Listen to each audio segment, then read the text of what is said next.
I was looking very, very hard at what we should do.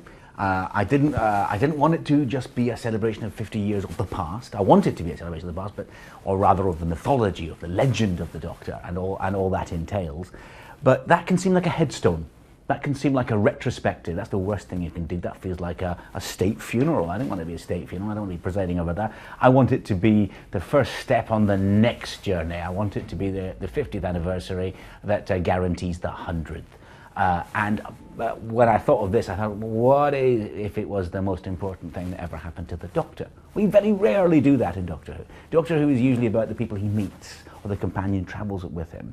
And he has a huge impact on them. And my image of him as a man, I think this is probably true of him as a man, is he has a huge adventure, changes everybody's life, saves a whole solar system, defeats a giant space badger, walks back to the TARDIS, and 10 minutes later, if you asked him about it, he'd be going, oh yeah, I remember that vaguely, it was quite fun. What did I do? Never mind, let's go somewhere else. He's not a man who necessarily is changed a lot of the time. He's a soul of Teflon. So now and then you try and go for a story that absolutely skewers him, changes him and defines him, or possibly even redefines him. With John Hurt, we have serious acting royalty. We have acting royalty in this show. And that was the intent with John's character.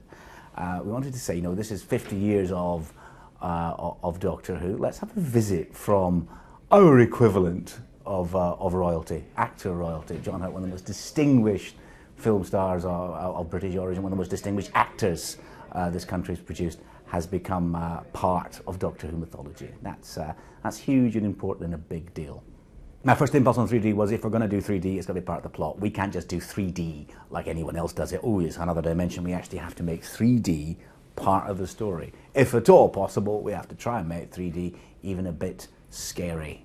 So yes, 3D's in it. 3D is part of it. That's a slightly difficult thing to do, I wouldn't say it's in every scene, but there's an element of this show that exploits the fact of 3D, yes.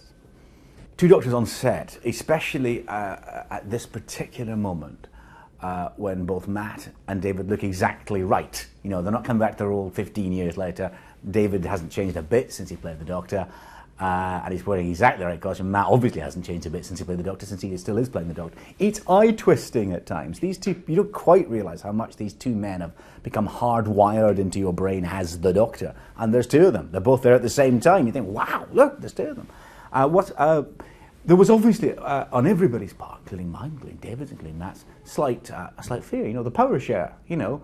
There's another one. The other king is returning. What do we do? And the returning king's thinking, I'm coming back to a show I haven't been in for several years. What's this going to be like? I can report it's absolutely true. I'm sure it will be very obvious by the time we get on air. They sort of love each other. Matt and David get on so well. And their interaction on screen is a sublime double act. They are so funny and acute and clever and witty together. Matt said to me, it's a bit like Laurel and Laurel. It's like Hardy didn't turn up. It's just hugely funny from that point of view. They are absolutely great together. Sometimes very, very different. Other times, the moments they choose together, they're exactly the same. Being the actors there, they're very keen to say, we're the same person. And now and then you'll just see them do exactly the same thing. And then they'll diverge again. And then they'll be exactly the same again.